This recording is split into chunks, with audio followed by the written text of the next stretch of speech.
வணக்கம். இப்போ நம்ம பார்க்கக்கூடிய இந்த வீடியோ என்ன அப்படின்னு பார்த்தீங்கன்னாக்கா, டயரியா, அதாவது லூஸ் மோஷன் மாதிரி எனக்கு போகுதுங்க.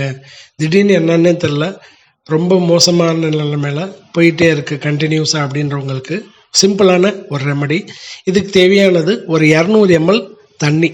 இந்த தண்ணி நல்லா கொதிநிலை வர்ற அளவுக்கு கொதிக்க வச்சுட்டு, கொதிநிலை வந்த பிறகு ஒரு டீஸ்பூன் அளவுக்கு டீ தூள், உங்கள் வீட்டில் தினமும் நீங்கள் உபயோகப்படுத்தக்கூடிய எந்த டீ தூளாக இருந்தாலும் பரவாயில்ல, அந்த டீ தூள் 1 ஸ்பூன் அளவுக்கு நல்லா அள்ளி போட்டுருங்க.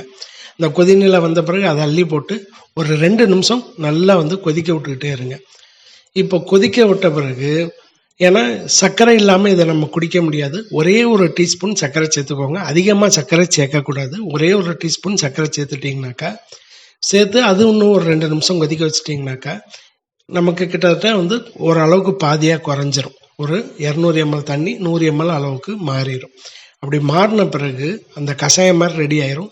ரெடியான பிறகு ஒரு எலுமிச்சம்பழம் எடுத்துக்கோங்க. அந்த எலுமிச்சம்பழ சாறு நம்ம என்ன செய்யணும்னாக்கா பிழிஞ்சு இந்த கஷாயம் ரெடி பண்ண கஷாயத்தோட சேர்த்துக்கோங்க. ஒரு முழு எலுமிச்சம்பழத்துடைய சாறை இந்த நம்ம கஷாயம் ரெடி பண்ணியிருக்கோம் இல்லையா, டீ நம்ம ரெகுலராக டீ பால் சேர்த்து சாப்பிட்றதுக்கு பதிலாக அப்படியே ரெடி பண்ணதை இந்த எலுமிச்சம்பழத்தை சேர்த்து இதை வடிகட்டி குடிங்க. உங்களுக்கு உடனே கண்ட்ரோல் ஆகும்.